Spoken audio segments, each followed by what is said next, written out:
Hey everybody, my name is Brittany. I started studying the Bible in April of 2017, and when I began, I knew nothing. And it was a lot to learn, it was a lot to understand, it was overwhelming and sometimes even stressful.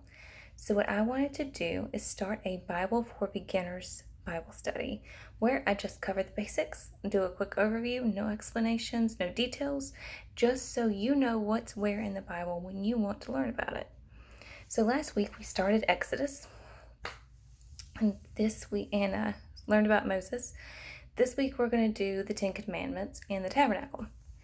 So by this point, Moses has led his people out of Israel, and they are on the journey to the Promised Land. And they stop along the way at Mount Sinai, and this was not a short journey. So they stop at Mount Sinai, and God comes down to the people. But his force and his goodness and his pureness is too much for them. So they decide to send Moses to the top of the mountain to meet God up there. And so Moses goes up, and God gives him all this stuff. All right. So first off is the Ten Commandments. Let's see. No other gods, no idols. Don't misuse the Lord's name. Remember the Sabbath. Honor your parents. Do not murder. Do not commit adultery. Do not steal. Do not lie. Or do not covet your neighbor's house. And you can find all of those in chapter 21 through 18. Then God gave him all the laws to live by. Laws about having servants, personal injuries, protection of property, social responsibilities, that kind of stuff. And then he explains about Sabbath years, festivals, how to celebrate those, what to do. And then instructions on the tabernacle. Now, the tabernacle is a little confusing. So, the tabernacle is where God can come down and meet with his people and talk with his people, and it's okay. It won't be too powerful for them, right? And it's the instructions for this is a lot. It is step by step, very precise instructions. So, of course, when I was studying this, I drew it out. Don't laugh at my drawings. I am not an artist. Alright. Hang on, trying to... Okay.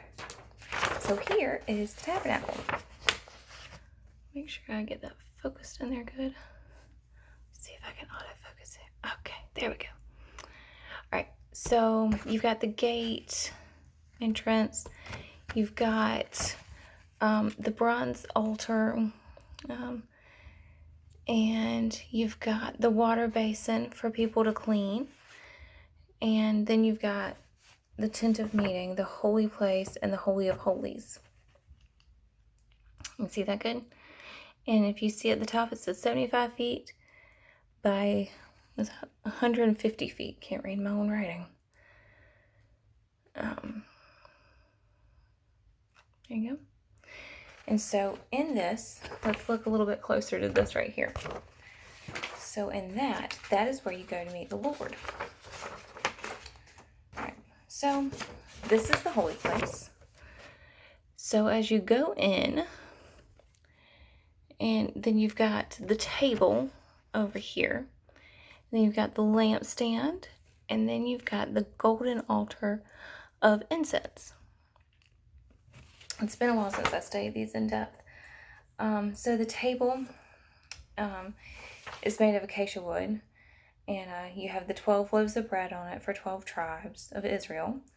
And every Sabbath, the priest would eat it in the holy place and then replace the bread. It was like doing communion with God, basically. Sorry, my focus is off here. And then the lampstand is made out of one piece of gold. And it's made to look like an almond tree having buds and blossoms and flowers. And each hold olive oil and wicks. And then you've got the golden altar of incense, which is also made of acacia wood. They used that a lot back then. Covered in gold. And it is a symbol of prayer, incense to be burned morning and evening, at the same time as daily burnt offerings and to be left burning 24/7.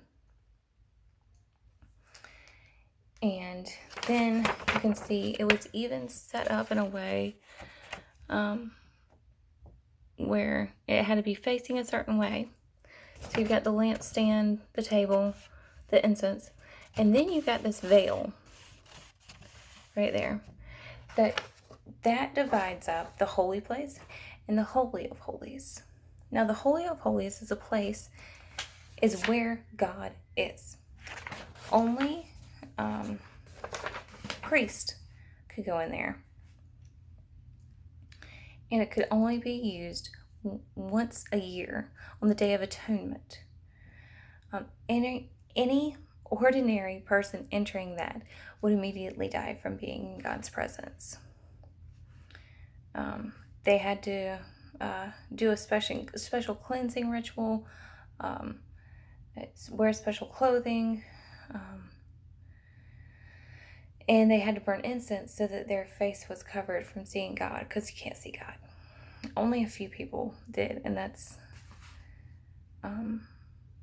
not yet. Let's see. So this is my beautiful drawing of the Holy of Holies. See if I can. I'm really bad at zooming this in, you guys.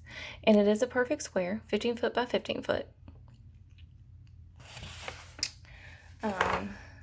So in that, you've got the Ark of the Covenant. Remember that. It is going to be throughout all of the Old Testament books. It's pure gold inside and out. 2 angels on the top with wings. I tried to draw angels, y'all. And it held the stone tablets of the covenant law, the original tablet fragments, Aaron's budded staff. Remember, Aaron is Moses' brother. And a gold jar of manna. Let's see. And it was 2.5 foot high by 2.5 foot long by 3 3/4 foot. And then here's my beautiful drawing of the veil that separated the holy and the Holy of Holy Places. Read that little description there. It's very, very thick, and it shielded a holy God from a sinful man. God's eyes are too pure to look on evil.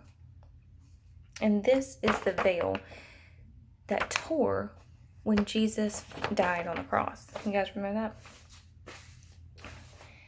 And the reason it tore is because since Jesus died for our sins and everything, we didn't need to be shielded from God. He opened that veil up for us, which is just the coolest thing ever, right? To go back like that.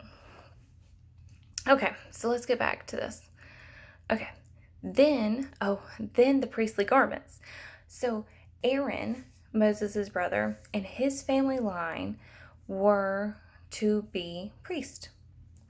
And let's see. So they had to wear priestly garments. And this is just a lot. Y'all, I'm so glad I didn't live back in that time, because it was so much to take in. Let's see if I can get this.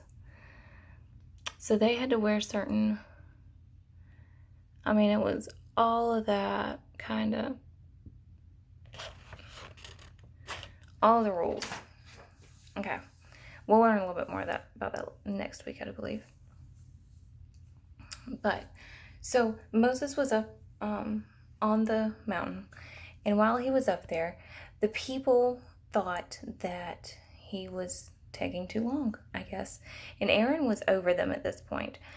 But Aaron let them make themselves a golden calf idol. And, which was obviously wrong, right? They had just gotten the 10 Commandments telling them not to do that. When Moses went back up to get more laws and rules from God, they did it. It's, anyways, so Moses begs God not to destroy the people, and God's like, all right. And so Moses separated himself. And then he called over anybody that believed in the Lord.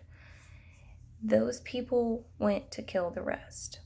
And over 3,000 people died that day. So then the Lord's people built the tabernacle that we just went over. Where's my fancy sheet of paper? Here. That. Built the tabernacle so that God could come down and be with his people. But he was still too holy, and he was still too pure. And it was just too much for people to handle. So God built his home, told Moses and his people how to build his home so he could be next to his people, because God wanted to be next to his people. But he still couldn't, because they sinned so much and he was so pure. It's like two magnets. So how are they going to solve that? We'll find out next week in the book of Leviticus. So if you want to read over today what we talked about, you can read book Exodus chapters 19 through 40 and get ready for next week when we start Leviticus. Y'all have a blessed week. God bless.